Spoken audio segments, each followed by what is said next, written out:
संभाजीनगरमध्ये हातमोजे बनवणाऱ्या sunshine enterprises कंपनीला भीषण आग लागली। या आगीत 6 कामगारांचा होरपळून मृत्यू झालाय। वाळूजच्या एमआयडीसी परिसरातील ही घटना आहे। पहाटे 2च्या सुमारास ही आग लागली। कंपनीत 15 कामगार त्यावेळी झोपले होते।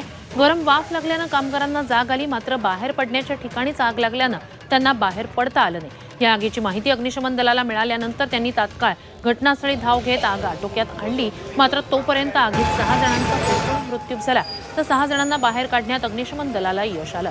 बिहार राज्यातील हे कामगार आहेत। ग्लोव्स बनवणारी कंपनी आहे। या ठिकाणी कॉटनचे आणि लेदरचे ग्लोव्स बनतात अशी आमची प्राथमिक माहिती आहे। या ठिकाणी साधारणतः 13 कामगार जे आहेत ते या ठिकाणी झोपलेले होते। यांचा कॅम्प इथे आतमध्येच आहे आणि रात्री आग लागल्यानंतर सफोकेशन होऊन त्याच्यामध्ये 6 कामगारांचा मृत्यू झालेला आहे। हॉस्पिटलकडून माहिती आपल्याला मिळेल।